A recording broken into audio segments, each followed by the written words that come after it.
we have your attention, please? Welcome back to the RSSB podcast, your destination for rail insights, analysis and more.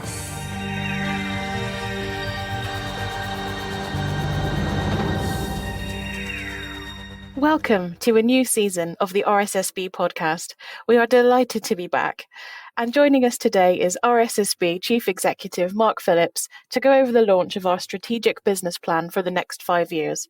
Mark, thank you so much for being with us today. As is tradition, let's start with a bit of background. So can you please tell us about your experience in rail over the years and your journey to your present position? I joined British Rail in 1986, so a long time ago now, but I've been very fortunate in having the opportunity to work across infrastructure with Railtrack and Network Rail.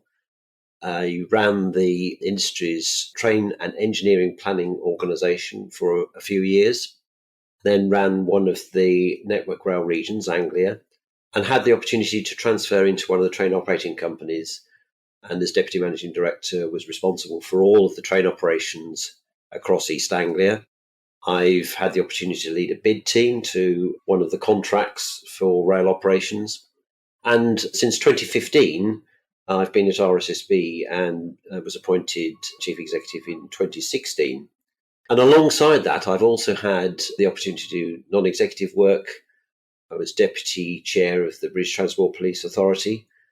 And for the last 5 years, I've been on the board at Transport for London. And there I also chair the Audit and Risk Committee. And that's been eye-opening, particularly during the period of COVID, when we had a lot of issues to manage during that very difficult period. RSSB is now looking to launch its 5-year strategic business plan for 2024 to 2029. So can you give us a bit of an overview of our key goals and main priorities? The goal that I've set the organisation is to ensure that by 2030, every rail employee across our wide membership is using an RSSB tool or service every day. And that's a really ambitious goal, but the reason for that is to ensure that the stuff that we produce for our members is relevant to the tasks that the industry has. And I think that's absolutely achievable. So it's making sure that the things are relevant and applicable to running not just today's railway, but the railway of the future. And we are particularly focused in terms of longer term thinking on behalf of the industry, how we can actually help prepare the industry for things that are coming towards us. And to that end, we've established a Futures Lab that is particularly focused at that.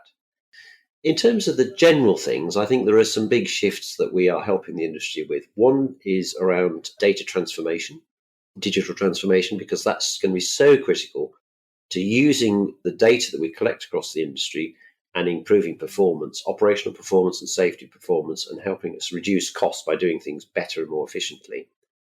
And also sustainable development, because we have to make the industry more sustainable for passengers and for freight businesses, because that is very much what our customer base is looking for to improve the quality of the service across the whole range of aspects, from air quality through to decarbonisation, noise, waste and pollution. So there's an enormous agenda that we've got to help the industry with on those topics. This is the first time we're introducing what we call strategic multipliers to the plan. So can you tell us what these are and how you think they'll help us maximise our progress over the next 5 years? The idea behind that is to bring the specialist skills that we've got in our engineering departments and our safety departments together to address these particular issues. For example, one is climate change and how that's starting to affect the operation of the railway. We're beginning to see the impact of serious heavy rainfall in terms of how it impacts the earthworks and other important assets. Very high temperatures in the summer and how that's impacting overhead power cables and the operation of traction. And so bringing our skills together across the organisation, we can do some work in terms of understanding some of the techniques that we can use to help the industry manage those particular problems and identify ways in which the industry can start to mitigate the impact of those and be more resilient to the impact of a changing climate. So I think that's essentially what we're seeking to do, is to bring together a range of different skill sets to tackle things from a different perspective and help the industry improve. Another one will be on health and well-being. There's a significant problem with health of rail employees. We can provide some guidance to individuals so they can look after their own diet and sleep patterns and so forth. But there's also things that we can help the industry with in terms of how it designs roles such that people are less exposed to health and well-being problems in the workplace. And bringing both of those things together, I think, will help equip the industry for a more healthy and better workforce. And how are these objectives applicable to or beneficial for multiple levels of the industry, such as those in frontline roles versus those in rail management?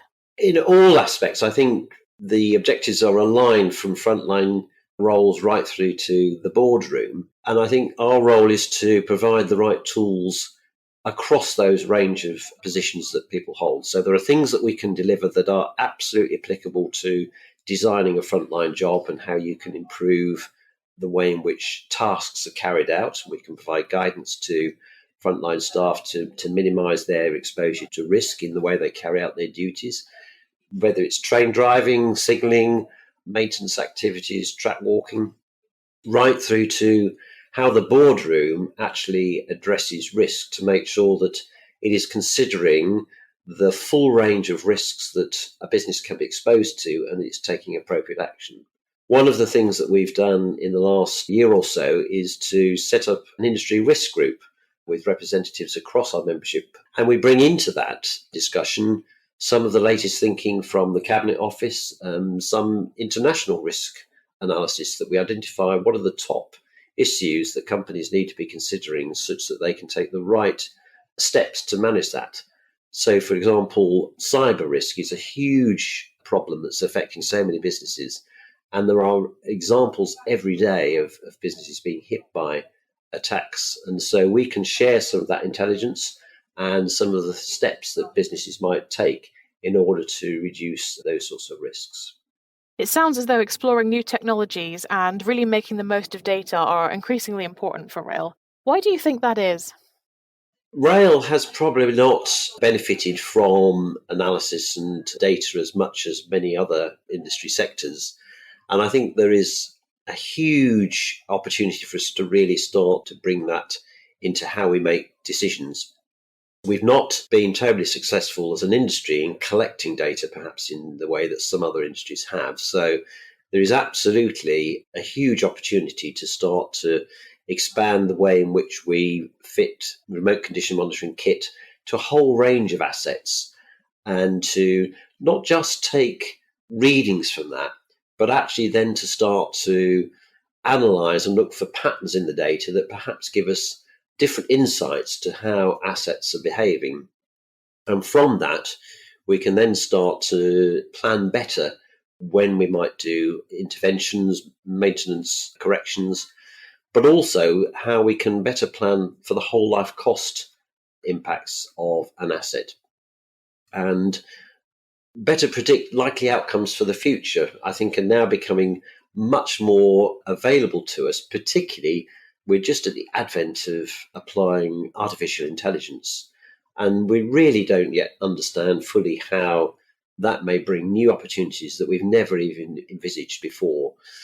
So I think it's a really exciting opportunity for the industry and one which we really need to embrace. But we're going to need some people with these specialist skills to actually do that. And we've got a few of those people at RSSB and other member organisations will have some themselves.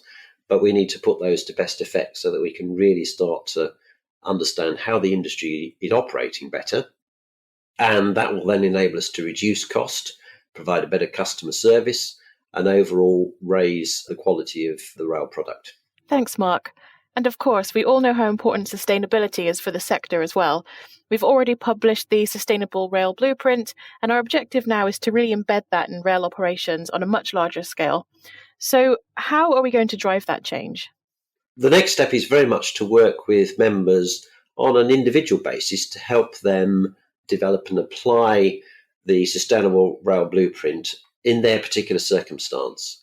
It is the case that many member organisations have fairly limited resource in this particular area for good reason, in the sense that they have to manage the cost lines so tightly in the current situation. So I think having the thinking done largely in one place, which RSSB's been very successful in over the last few years on this sustainability topic, we've now got a small team that can spend time with individual members and talk them through how they might apply the different aspects, as I've said, from air quality, decarbonisation, social value, into their particular business, such that effectively they can pick up templates, modules, tools, and start to apply those with relatively ease into their own organisations and start to meet the goals that we are aiming to achieve through the Sustainable Rail Blueprint.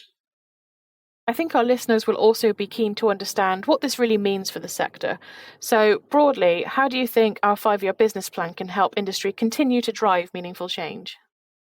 I think our objective here particularly is about how we can enable the sector to improve its overall performance. Train performance is not where it needs to be in order to continue to be attractive to passengers. Reliability particularly is an area of concern. So our research in terms of looking at better ways to manage timetabling, how we can improve opportunities for freight pathing are all some of the latest ideas that will help on operations performance. Our work on standards, particularly aimed at how we can take opportunities to diverge, if it's appropriate, from some of the technical specifications for interoperability that were set in Europe to reduce cost. How we can do things in a consistent way is really important. And from a safety point of view, safety is a cost. If you can minimize the risk that you impose on staff, on public, on passengers, and on freight businesses, then that will reduce the cost of running the business. So looking after safety is a really important aspect of reducing overall business costs, because when things go wrong, there is often a very high cost involved in that. And so good processes, good procedures, managing safety well is a good way to manage cost. And overall aspects of the business, I think, are really important in that regard. And finally, if you could choose just one thing, what is it that you are most looking forward to in the next 5 years? I'm really excited about the digital transformation piece. I think that offers such a lot of opportunity, untapped ways of improving how businesses operate. And I think we're just beginning to start to see how some of these new technologies can be applied in our very own sector. I suppose for most of the recent period that we've been looking at how tech businesses on their own have managed to develop their own businesses and grow. But I think we're now seeing how that tech can be applied into the rail sector, which has been fairly traditional in many regards. But I think it now opens so many doors and opportunities for us to improve, great opportunities to advance the way people work in the industry. I think it offers new opportunities for people to come and work in the rail industry. A really exciting time. And I think it's on us to really open our eyes to how we can best apply it. Thank you, Mark, for those insights, and thank you for listening. We hope you'll join us for the next one. And in the meantime, as always, stay safe.